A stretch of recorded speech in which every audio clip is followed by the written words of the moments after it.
186वां दिन। नए अहदनामा में से आज की तिलावत रसूलों के अमाल उसका 24वां बाब, पहली आयत से लेकर 27वीं आयत तक। 5 दिन के बाद हनन्याह सरदार काहिन, बाज बुजुर्गों और तिरलुस नाम एक वकील को साथ लेकर वहां आया और उन्होंने हाकिम के सामने पौलुस के खिलाफ फरियाद की। जब वो बुलाया गया तो तिरलुस इल्जाम लगाकर कहने लगा कि ऐ फीलिक्स बहादुर, चूंकि तेरे वसीला से हम बड़े अमन में हैं और तेरी दूरंदेशी से इस कौम के फायदा के लिए खराबियों की इस्लाह होती है, हम हर तरह और हर जगह कमाल शुक्रगुजारी के साथ तेरा एहसान मानते हैं।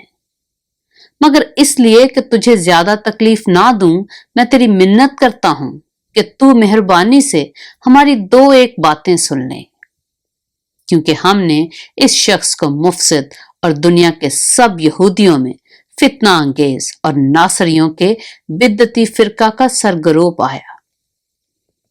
इसने हैकल को नापाक करने की भी कोशिश की और हमने इसे पकड़ा और हमने चाहा कि अपनी शरीयत के मुवाफिक इसकी अदालत करें, लेकिन लूसिया सरदार आकर बड़ी जबरदस्ती से उसे हमारे हाथ से छीन ले गया और उसके मुद्दइयों को हुक्म दिया कि तेरे पास जाएं। इसी से तहकीक करके तू आप इन सब बातों को दरियाफ्त कर सकता है जिनका हम इस पर इल्जाम लगाते हैं। और यहूदियों ने भी इस दावा में मुत्तफिक होकर कहा कि ये बातें इसी तरह हैं। जब हाकिम ने पौलुस को बोलने का इशारा किया तो उसने जवाब दिया, चूंकि मैं जानता हूं कि तू बहुत बरसों से इस कौम की अदालत करता है, इसलिए मैं खातर जमई से अपना उज़र बयान करता हूं।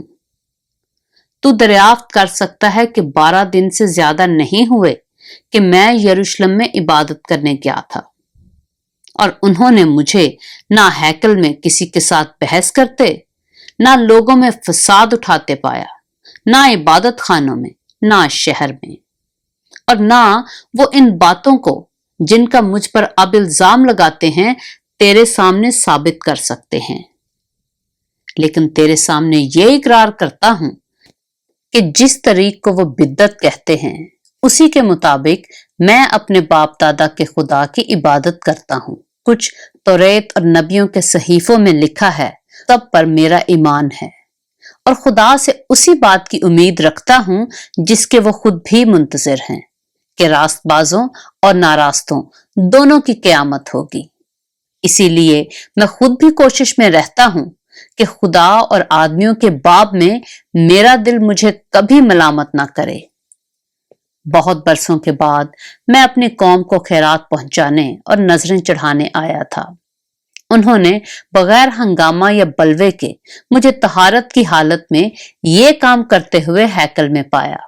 हाँ, आसिया के चंद यहूदी थे और अगर उनका मुझ पर कुछ दावा था तो उन्हें तेरे सामने हाजिर होकर फरियाद करना वाजिब था, या यही खुद कहें कि जब मैं सदर अदालत के सामने खड़ा था तो मुझ में क्या बुराई पाई थी, सिवाय इस बात के कि मैंने उनमें खड़े होकर बुलंद आवाज से कहा था कि मुर्दों की क़यामत के बारे में आज मुझ पर तुम्हारे सामने मुकदमा हो रहा है। फीलिक्स ने, जो सही तौर पर इस तरीक से वाकिफ था, ये कहकर मुकदमा को मुलतवी कर दिया कि जब पलटन का सरदार लूसियस आएगा तो मैं तुम्हारा मुकदमा फैसल करूंगा, और सूबादार को हुक्म दिया कि इसको कैद तो रख मगर आराम से रखना और इसके दोस्तों में से किसी को इसकी खिदमत करने से मना ना करना। और चंद रोज के बाद फीलिक्स अपनी बीवी दरुसला को, जो यहूदी थी, साथ लेकर आया और पौलुस को बुलवाकर उससे मसीह यसु की दीन की कैफियत सुनी। और जब वो रास्तबाजी और परहेजगारी और आइंदा अदालत का बयान कर रहा था तो फीलिक्स ने दहशत खाकर जवाब दिया कि इस वक्त तू जा, फुर्सत पाकर तुझे फिर बुलाऊंगा। उसे पौलुस से कुछ रुपए मिलने की उम्मीद भी थी। اس لیے اسے اور بھی بلا بلا کر اس کے ساتھ گفتگو کیا کرتا تھا۔ لیکن جب 2 برس گزر گئے تو پورکیس فیسٹوس فیلکس کی جگہ مقرر ہوا اور فیلکس یہودیوں کو اپنا احسان مند کرنے کی غرض سے پولوس کو قید ہی میں چھوڑ گیا۔ پاک کلام کے پڑھے اور سنے جانے پر خداوند کی برکت ہو۔